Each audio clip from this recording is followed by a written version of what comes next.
ফিরে এলাম বিরতির পর। এবার যেদিকে আমরা চোখ রাখবো, 5ই সেপ্টেম্বর সর্বপল্লী রাধাকৃষ্ণনের জন্মদিন, এবং তার জন্মদিন উপলক্ষে যে শিক্ষক দিবস পালন হয়ে থাকে, সেই শিক্ষক দিবসের আগের দিন অর্থাৎ চৌঠা সেপ্টেম্বর বিভিন্ন স্কুলে বড় ক্লাসের ছাত্রছাত্রীরা ছোট ক্লাসের ছাত্রছাত্রীদের পঠন পাঠন করার এবং শিক্ষা প্রদান করে থাকে। এমনটাই দৃশ্য ধরা পড়লো আজকেও রাজধানীর দুটি স্কুলে। ঠিক একই রকমের ছবি ধরা পড়েছে। ঠিক কি জানা যাচ্ছে একবার শুনবো আমরা।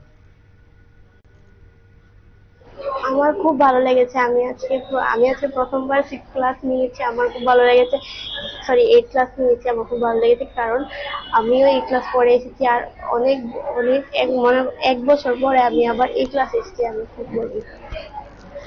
আর ইংলিশ, স্মিথ উইথিন।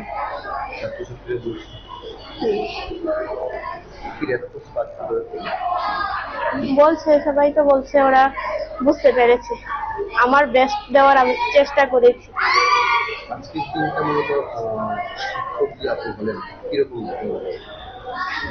আমার খুব প্রাউড ফিল হচ্ছে নিজের উপর যে আমাকে এমন একটা সুযোগ করে দেওয়া হয়েছে।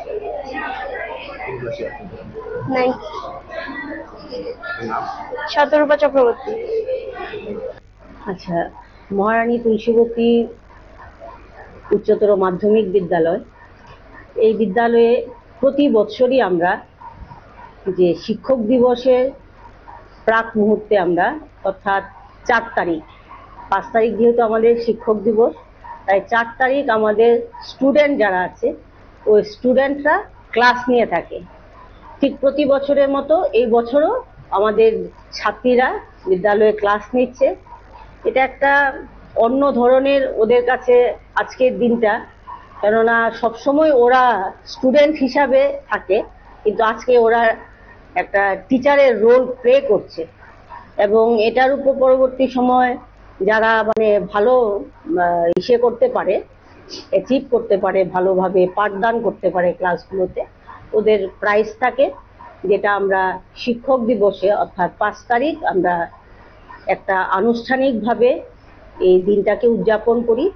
ঠিক এই বছরও 63তম যে শিক্ষক দিবস, ওই দিনে আমরা আমাদের বিদ্যালয়ে এই দিনটা স্টুডেন্টরা পালন করবে, এবং সেখানে যারা যারা ভালোভাবে ক্লাস টিচিং দিয়েছে তাদেরকে আমরা সম্বর্ধনা দেব। সুতরাং সবাই ভালো থাকবেন, সুস্থ থাকবেন। আর আমরা একেবারে শুনলেন, ঠিক কি জানালেন প্রধান শিক্ষিকা, এবং পাশাপাশি যে শিক্ষার্থী সেও কি জানিয়েছে আপনারা শুনলেন। এবং এই ধরনের উদ্যোগগুলোই কিন্তু আগামী দিনে ছাত্রছাত্রীদের এগিয়ে চলার অনুপ্রেরণা দেয় বলেই জানা যাচ্ছে। ফিরে আসছে একটি বিরতির পর, সঙ্গে থাকুন।